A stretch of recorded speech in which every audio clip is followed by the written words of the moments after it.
Every romantic relationship eventually hits a wall. For months, the connection feels seamless and effortless. Then, almost overnight, a minor disagreement over washing the dishes or a misunderstood text message escalates into a vicious, deeply personal attack. The person you swore you understood perfectly suddenly looks like a stranger. Even worse, they start to feel like an active threat. The relationship that provided a sanctuary just a few weeks ago now feels like a meticulously designed trap. Most couples interpret this sudden hostility as a communication breakdown or a sign they made a terrible mistake. But psychologists often frame this shift as a crucible of intimacy, a high-pressure environment that uses conflict to drive a specific result. This hostility acts as a catalyst for a deeper psychological development, a process intended to trigger personal growth through the very friction that seems to be destroying the partnership. The philosopher Eckhart Tolle identifies the invisible fuel for this specific type of conflict as the pain body. During these explosive arguments, the couple rarely fights about the present moment. Instead, their respective pain bodies collide. Old, unresolved childhood wounds and historical resentments hijack the current disagreement. This creates a cycle where historical trauma is transmitted between partners in an intense emotional clash, followed by a period of exhausted, fragile reconciliation. These arguments provide a stage for unhealed generational traumas to surface.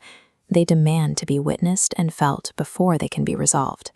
We can examine the mechanics of this struggle through the work of Carl Jung.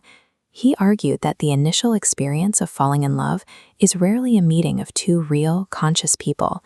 Jung identified this as projecting the Anima or Animus, an idealized inner image. Initially, you interact with your own fantasy. As intimacy deepens, the glowing illusion cracks, revealing your partner's flaws. The projection then shifts.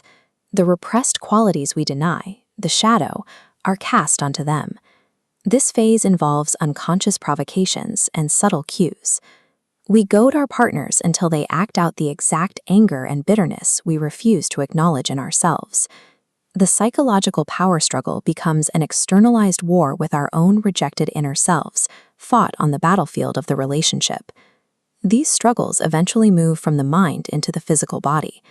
Wilhelm Reich theorized that emotional defenses manifest as tangible biological structures.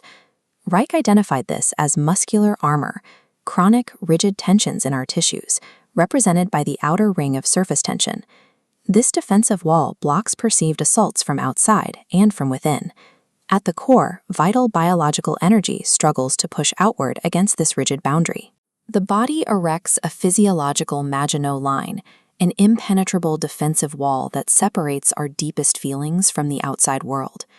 When connection and vulnerability hit this biological barrier, the nervous system often reacts by hardening the arbor further to survive the perceived threat of being known. This physical lockdown splits the mind from the body. It can render an individual temporarily indifferent or even brutal toward the person they love, as they become anti-life to protect their own core.